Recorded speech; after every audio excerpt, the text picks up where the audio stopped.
Imagine you are returning your hometown after years, but everything's changed. The neighbors, the surroundings, the voices, everything is unfamiliar.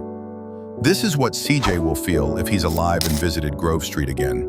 The Ballas won't recognize him anymore. The street he bled for decades and decades ago now flies the flags of purples. But Grove Street doesn't just disappear, it was erased, and today we're finding it out. Grove Street, once the heart of San Andreas. Back in GTA San Andreas, Grove Street wasn't just a location. It was the emotional and narrative core of the game.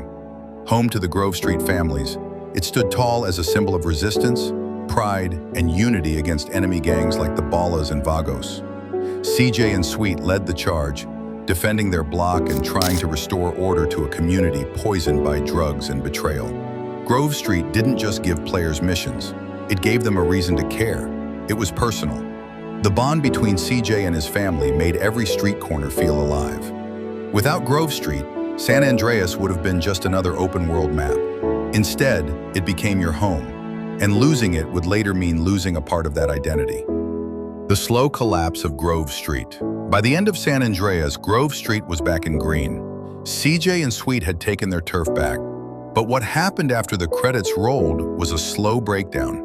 CJ stepped away from gang life, focusing on business, property, and legitimacy. Sweet stayed behind, determined but outdated. With CJ gone and no new leadership in place, the gang began to splinter. Loyalty without direction turned into silence. And this slow, quiet unraveling is what makes Grove Street's downfall even more tragic. It didn't go out in flames, it just slowly lost its soul. No one attacked it directly. No rival gang stormed it overnight. It died because nobody protected its future. Grove Street wasn't defeated, it was forgotten. What actually happened to Grove Street?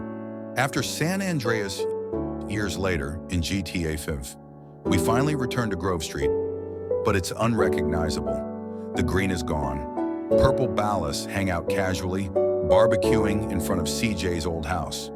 There's no sign of the Grove Street families, not even graffiti remains. The house that meant everything in San Andreas is now just a faded background prop. And that change isn't just visual, it's emotional. Because it tells you that Grove Street didn't just fall, it was erased. The neighborhood you once bled for now belongs to the very gang you fought against. That shift doesn't just change the setting, it changes the meaning of everything CJ fought for. The victory at the end of San Andreas was temporary. The silence that followed gave the Ballas the opportunity they needed. Grove Street was already falling. Before CJ left, what most players miss is that the decline of Grove Street began before CJ ever walked away.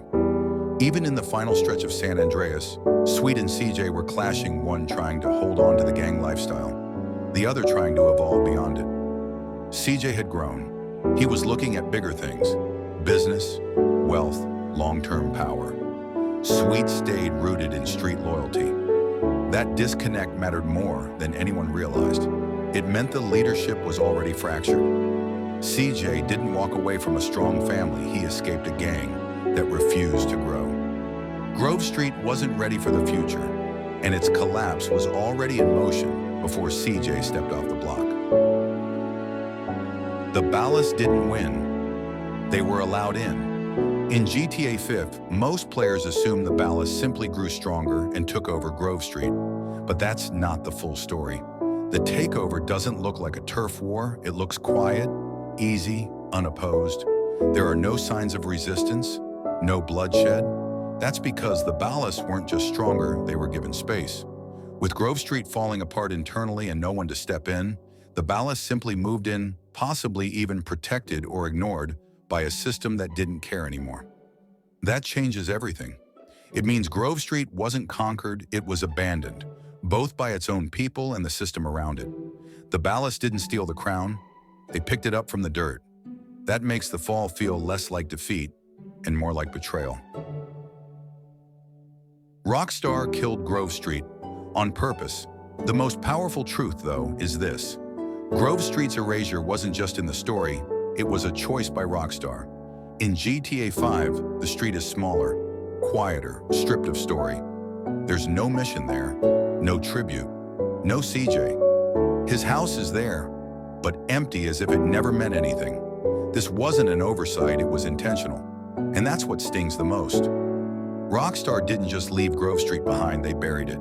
They made it a museum piece, a faded memory, and through that silence, they told us something loud, and that's what stings the most. Rockstar didn't just leave Grove Street behind, they buried it. They made it a museum piece, a faded memory. And through that silence, they told us something loud. This chapter is over. Grove Street wasn't just lost in fiction. It was laid to rest by its own creators. Not with a gunfight, but with silence. Not with death, but with forgetting.